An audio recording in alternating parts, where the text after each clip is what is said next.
എന്തുകൊണ്ടാണ് പുരാതന ജ്ഞാനികൾ വൃത്തത്തെ വിശുദ്ധമായി കണക്കാക്കിയത്? The mystery of the sacred circle. ഒരു നിമിഷം ചുറ്റും നോക്കൂ. സൂര്യൻ, ചന്ദ്രൻ, മറ്റുള്ള ഗ്രഹങ്ങൾ, എല്ലായിടത്തും വൃത്തം. എന്തുകൊണ്ട്? പുരാതന ജ്ഞാനികൾക്ക് വൃത്തം വെറുമൊരു രൂപമായിരുന്നില്ല, അത് സമ്പൂർണതയുടെ പ്രതീകമായിരുന്നു. വൃത്തത്തിന് ആരംഭമില്ല, അവസാനവുമില്ല. അത് ജീവിതത്തിൻ്റെ തുടർച്ചയെയും ഐക്യത്തെയും അനന്തതയെയും ഓർമ്മിപ്പിക്കുന്നു. ഒരു ചെറിയ ചിലന്തി തൻ്റെ വല നെയ്യുകയായിരുന്നു. ഒരു മുയൽക്കുഞ്ഞ് അതിനോട് ചോദിച്ചു, നീ എന്തുകൊണ്ടാണ് വല നെയ്യുമ്പോൾ വീണ്ടും വീണ്ടും വൃത്തങ്ങൾ കൊണ്ട് തന്നെ വല നെയ്യുന്നത്? ചിലന്തി പുഞ്ചിരിച്ചു.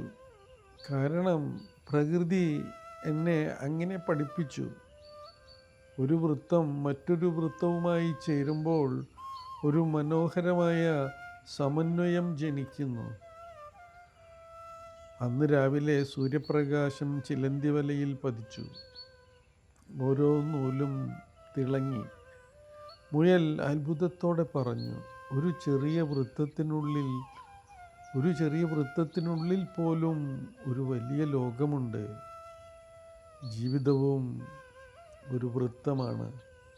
ജനനം, വളർച്ച, അനുഭവം, ജ്ഞാനം, സേവനം, ഓരോ അവസാനവും ഒരു പുതിയ തുടക്കത്തിലേക്കുള്ള വാതിലാണ്. അതുകൊണ്ടാണ് പുരാതന ആത്മീയ വിദ്യാലയങ്ങൾ വൃത്തത്തെ വിശുദ്ധതയുടെ പ്രതീകമായി കണ്ടത്. ഇന്ന് നിങ്ങളുടെ ജീവിതത്തിൽ എന്തെങ്കിലും അവസാനിപ്പിച്ചിട്ടുണ്ടോ? ഭയപ്പെടരുത്. പ്രകൃതിയിൽ അവസാനങ്ങൾ വിരളമാണ്.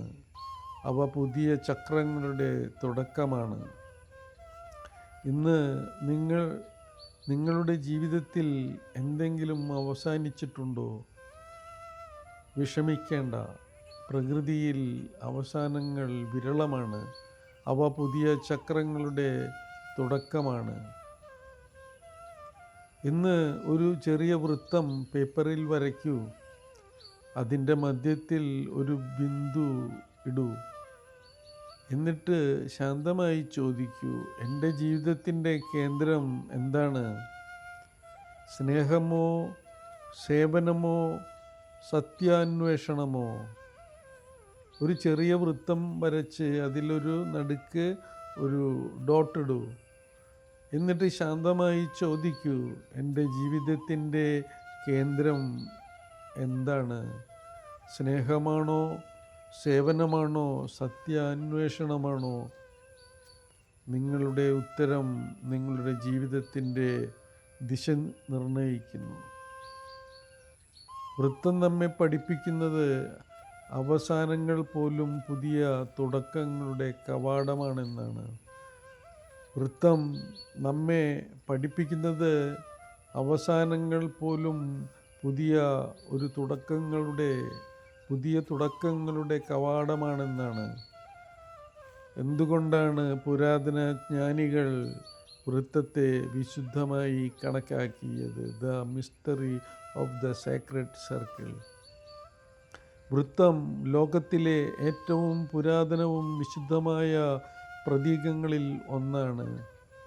സൂര്യൻ, ചന്ദ്രൻ, പ്രകൃതിയിലെ ചക്രങ്ങൾ, ജീവിതത്തിൻ്റെ തുടർച്ച, ഇവയെല്ലാം വൃത്തത്തിൻ്റെ ആഴമുള്ള ആത്മീയ സന്ദേശം വെളിപ്പെടുത്തുന്നു. The mystery of the sacred circle. ഞാൻ Ranjith, senior instructor, Pranavidya, school of healing, Thrissur. I am a student of Mahatma Chowakakshi and Ma Charlotte. On behalf of Helena Petrovna Blavsky. Thank you, teachers. Namaste. Love you, teachers. Namaste. Lots of gratitude, lots of respect, and lots of love in full faith. We thank you. Thank you, masters. Thank you, teachers. Thank you. Namaste.